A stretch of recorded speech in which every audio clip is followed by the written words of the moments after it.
तुमच्या मते महिलांसाठी असलेला सुरक्षित समाज म्हणजे काय? त्याचं एक साधारण चित्र तुम्ही कसं बघता आणि ते साध्य करण्यासाठी कोणती पावले उचलणं आवश्यक आहे?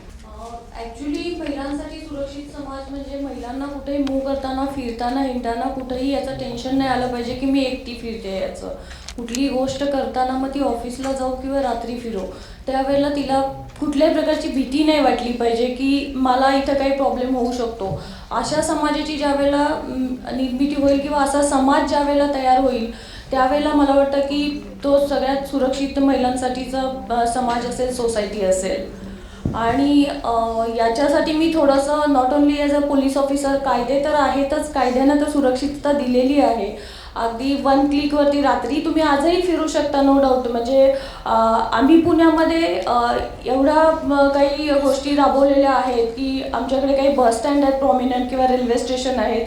अशा ठिकाणी आम्ही लेडीज कॉन्स्टेबल ठेवलेले आहेत की रात्रीच्या जर कोणी महिला आल्या आणि त्यांना मूव्ह करायचं असेल की तर एकट्या जाऊ नयेत किंवा त्यांना तसं काही वाटत असेल, रिक्षावाल्याकडून काही प्रॉब्लेम होऊ नये म्हणून आमच्या त्या लेडीज कॉन्स्टेबल त्यांना रिक्षामध्ये बसवतात. त्या रिक्षाचा नंबर आमच्याकडे असतो, आमचा नंबर त्यांच्याकडे असतो. त्यामुळे त्या घरी सेफली पोचल्या नाही पोचल्या याची सगळी माहिती आमच्याकडे येते. हा प्रोजेक्ट आम्ही आता पुण्यामध्ये राबवतो, जो स्वारगेट पोलीस स्टेशन मोठं आहे की जे आंतरराज्यीय आहे, तिथं कुठूनही महिला रात्री येतात, किंवा पुणे रेल्वे स्टेशन हे मोठं आहे, तिथं हा राबवला जातो. त्याचबरोबर रात्रीच्या वेळेला आमच्या गाड्याही फिरत असतात की ज्यामुळं कुणी कॉल दिला, एकटी महिला दिसली तर आम्ही तिला सेफ ठिकाणी नेऊन पोचवतो वगैरे अशा गोष्टी करतो.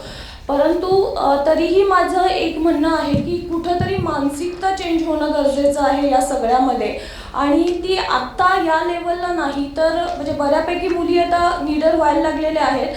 परंतु आपल्या समाजात ज्या वेळेला लहानपणापासून मुलांवरती संस्कार होतात त्यावेळेला आजकाल ठीक आहे, मुलींना शिक्षणाच्या बाबतीत बरोबरीनं ट्रीट केलं जातं, हे मान्य आहे मला. आज त्यांना शिक्षण पण दिलं जातं, तिथं मुलीला सांगितलं जातं तूही काही कमी नाही, हे करू शकते. परंतु कुठंतरी मुलगी आहे म्हणून शारीरिकदृष्ट्या तू कुठंतरी थोडी कमजोर आहे किंवा तुला कोणीतरी प्रॉब्लेम करू शकतो, हा जो संस्कार आहे तो मनातून काढणं गरजेचं आहे.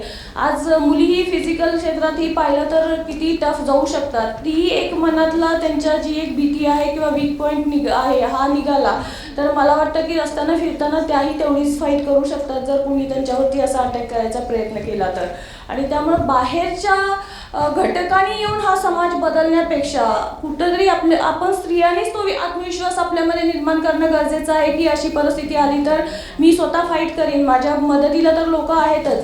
112 डायल केला तुम्ही तर अगदी 5 ते 10 मिनिटात आमचा बीट मार्शल पोहोचत असतो. आणि हे ऑल ओव्हर आपल्या महाराष्ट्रामध्ये ही योजना राबते आता की तुम्ही 112 डायल केला की इमिजिएट पेट्रोलिंगचे पोलिसना एरिया वाटून दिलेला असतो. एक छोटा एरिया प्रत्येक 2 कॉन्स्टेबलना वाटून दिलेला असतो, त्याच्यामध्ये लेडीज कॉन्स्टेबल पण असतात, त्याही रात्री पेट्रोलिंग करतात.